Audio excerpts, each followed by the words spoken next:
The observation deck of Station Kepler 442 hummed with the low thrum of atmospheric processors, but the silence among the gathered diplomats was deafening.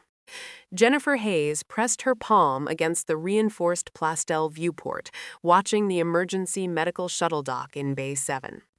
Inside that shuttle lay Princess Zarathil of the Veridian Empire, and according to every political calculation running through the minds of 24 species representatives, she was already dead.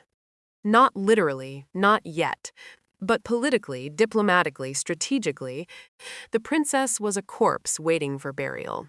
They'll let her die, Chen said quietly, appearing at Jennifer's shoulder.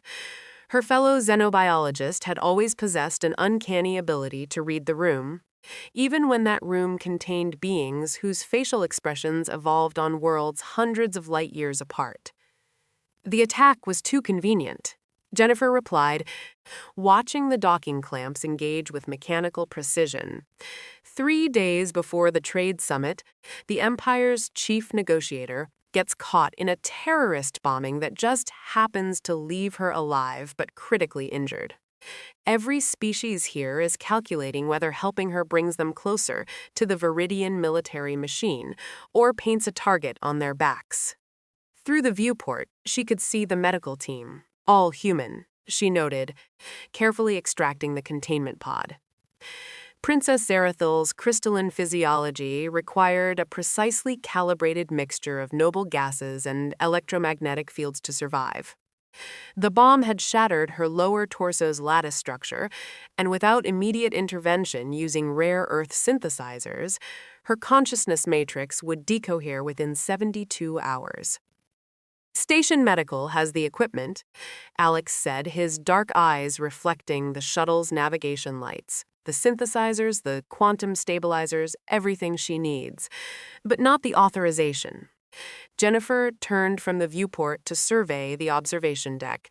The Creelian ambassador, a being resembling a floating collection of bioluminescent tendrils, pulsed in what her translation software interpreted as calculated indifference.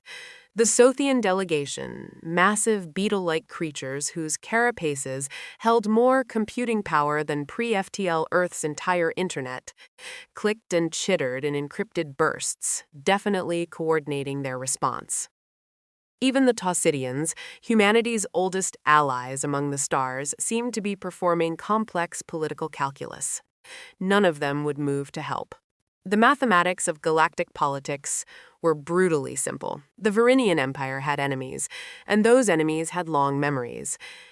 Helping the princess might save one life, but cost millions more in future conflicts, trade embargoes, or withdrawn military support.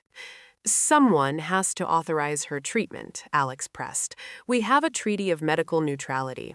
Station protocols are subject to Security Council approval in cases involving heads of state, Jennifer finished, which requires a 2-3 vote from species representatives. Look at them, Alex. They're not going to vote. She wasn't surprised. Jennifer had spent 8 years studying xenobiology and comparative sociology, mapping the intricate webs of alliance and animosity that bound the galactic community together. Humans were newcomers to this ancient dance, barely a century into their membership among the starfaring civilizations. They had learned quickly that survival meant understanding the unwritten rules. And the first unwritten rule was, don't die on someone else's hill. The medical shuttle's cargo door opened. Through the viewport's magnification, Jennifer could see Princess Zarathil's containment pod more clearly now. The Veridian Royal's crystalline form refracted light in patterns that her species used for communication. And even through the pod's distortion, Jennifer could read the fractured, desperate pulses: pain, confusion, fear. A being who commanded star fleets and held the lives of trillions in her many-faceted consciousness was afraid. The council meeting starts in 10 minutes, Alex said, checking his datapad. If they don't authorize treatment, they won't. Then what do we do? Jennifer watched the medical team guide the pod through the docking bay's decontamination fields. She thought about the Treaty of Medical Neutrality, about the carefully worded protocols that governed station operations. She thought about her career, the research grants that depended on maintaining good relations with the council. She thought about the simple mathematics that said one life wasn't worth galactic stability. Then she stopped thinking and started moving. "Jennifer, where are you?" "Medical Bay 7, she called over her shoulder, already running toward the lift. "I'm invoking Emergency Medical Protocol 16. Alex caught up with her at the lift doors. Protocol 16 requires a licensed physician to declare imminent death and assume personal responsibility for Jennifer. That puts your entire career on the line. If the council objects, you could be expelled from the station, blacklisted from xenobiological research. Humanity's reputation can survive one biologist making a medical decision," Jennifer interrupted as the lift descended. "Can you live with watching someone die when we have the means to help just because the politics are complicated?" Alex was quiet for 3 floors. "Then, I'll assist. Protocol 16 allows for a medical team of 2. They reached Medical Bay 7 as the containment pod was being transferred to the emergency suite. Dr. Yuki Tanaka, the station's head of xenobiology, looked up with undisguised relief as Jennifer and Alex entered. "Thank the cosmos," Yuki breathed. "I have everything ready, but I need authorization." Emergency Medical Protocol 16, Jennifer stated clearly for the recording systems. Dr. Jennifer Hayes and Dr. Alex Chen, assuming personal responsibility for emergency intervention. Patient, Princess Zarathil of the Veridian Empire. Condition, critical structural failure of primary consciousness matrix. Timed decoherence, approximately 68 hours. We have the means and expertise to provide life-saving treatment. We are proceeding. The next 18 hours blurred into a cascade of quantum field adjustments, rare earth synthesis, and delicate manipulation of crystalline growth matrices. Jennifer's hands cramped from holding the stabilization field steady while Alex calibrated the molecular assemblers atom by atom.